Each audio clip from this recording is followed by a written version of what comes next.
Minha referência para análise da pedagogia histórico-crítica no quadro da história da educação brasileira é, portanto, a da luta de classes. Ao contrário do que muitos afirmaram e continuam a afirmar, a luta de classes não deixou em nenhum instante de ser o motor da história e o vetor determinante das relações sociais. A pedagogia histórico-crítica pode ser caracterizada como um movimento coletivo que tem procurado produzir nos educadores brasileiros uma tomada de posição consciente em relação ao papel da atividade educativa na luta de classes. O que acabei de afirmar não significa, porém, que a pedagogia histórico-crítica tenha por objetivo inserir a escola na luta de classes ou a luta de classes na escola, pois isso pressuporia o entendimento de que a participação ou não da escola na luta de classes dependeria da consciência dos educadores.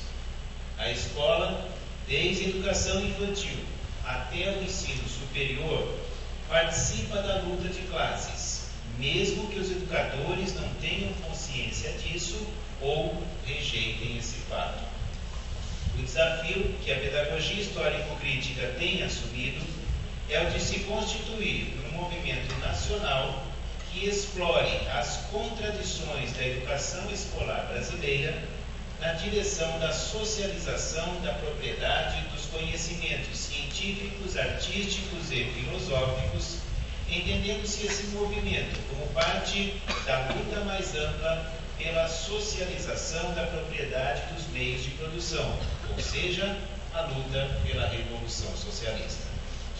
Entretanto, o caráter revolucionário dessa pedagogia tem sido contestado desde os anos 80 por setores da própria esquerda. Entre outras coisas, afirma-se que a pedagogia histórico-crítica estaria aprisionada a uma visão tradicional de educação centrada na escola, ou, pior ainda, centrada no formato burguês de escola, numa perspectiva racionalista e etnocêntrica do conhecimento, distante das lutas que estão sendo travadas na realidade concreta. Seriam procedentes essas críticas? O vínculo entre a pedagogia histórico-crítica e a luta pela revolução socialista já fora explicitado por Demerval Saviani em 1980, quando da primeira edição do livro Educação do Senso Comum à Consciência Filosófica. Naquele livro, ao mostrar a importância política da elevação do nível cultural da classe trabalhadora, afirmou Saviani, apoiando-se em Gramsci e em Marx, que a passagem do senso comum à consciência filosófica, abre aspas, é condição necessária para situar a educação numa perspectiva revolucionária. Com efeito, prossegue Saviani, é essa a única maneira de convertê-la em instrumento que possibilite aos membros das camadas populares a passagem da condição de classe em si para a condição de classe para si. Ora, conclui o autor, sem a formação da consciência de classe, não existe organização, e sem a organização, não é possível a transformação revolucionária da sociedade. Fim da citação. As referências nesse citado texto a Gramsci, a Marx e a luta por hegemonia já não deixavam dúvidas que essa transformação revolucionária é entendida na perspectiva marxista.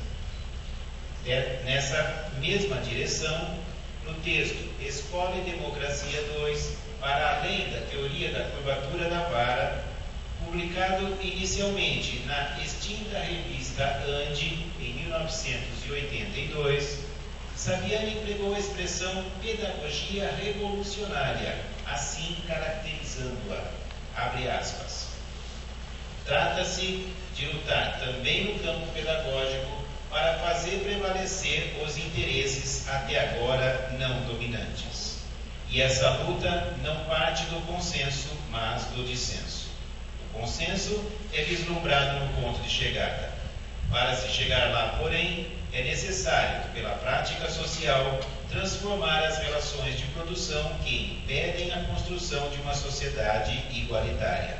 Saviani então conclui: a pedagogia, por mim denominada ao longo deste texto, na falta de uma expressão mais adequada, de pedagogia revolucionária, não é outra coisa senão aquela pedagogia empenhada decididamente em colocar a educação a serviço da referida transformação das relações de produção. Fim da citação. Poderíamos dizer que, nesse sentido, a educação estaria a serviço da revolução, entendendo-se por revolução todo o processo de superação do modo de produção capitalista. Seria, entretanto, possível, na atual conjuntura da sociedade capitalista em geral e da sociedade brasileira em particular, colocar a educação escolar a serviço da superação do capitalismo? Essa proposição não seria idealista e não seria incoerente com a tese marxista de que a socialização da propriedade do conhecimento não é possível no modo de produção capitalista? Esse é, talvez, o ponto da pedagogia histórico-crítica que se tornou o maior alvo das críticas provenientes da própria esquerda.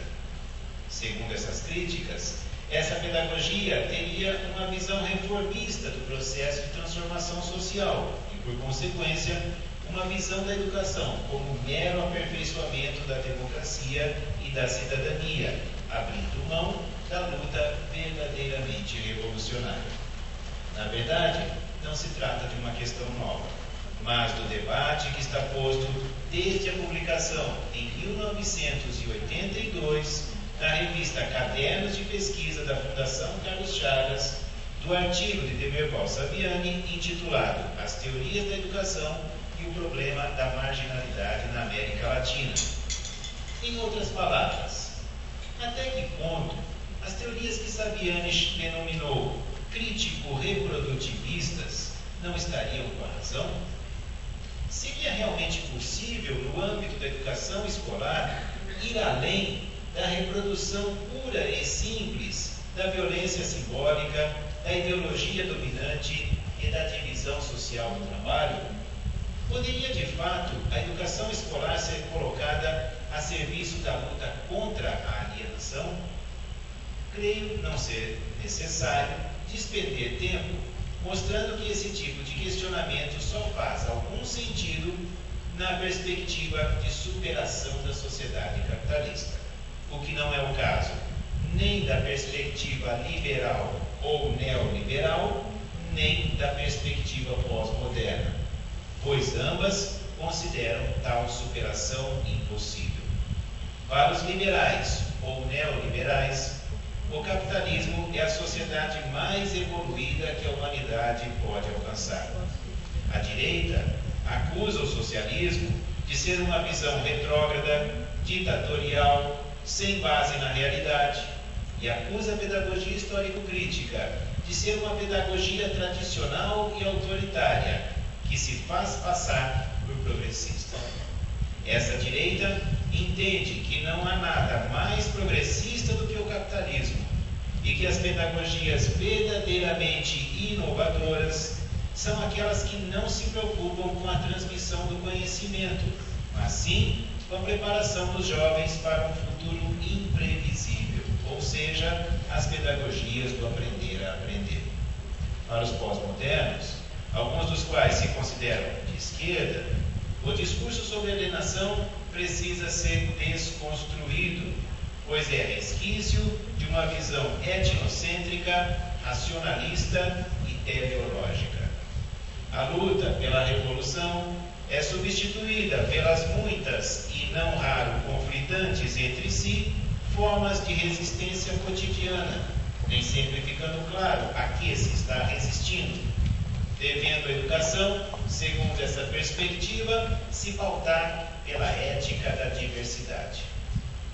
Deixarei de lado, portanto, essas duas perspectivas, que negam a necessidade e a possibilidade de superação revolucionária do capitalismo, e me concentrarei no debate entre aqueles que entendem ser tal superação não só possível, como absolutamente necessária. Assim, situando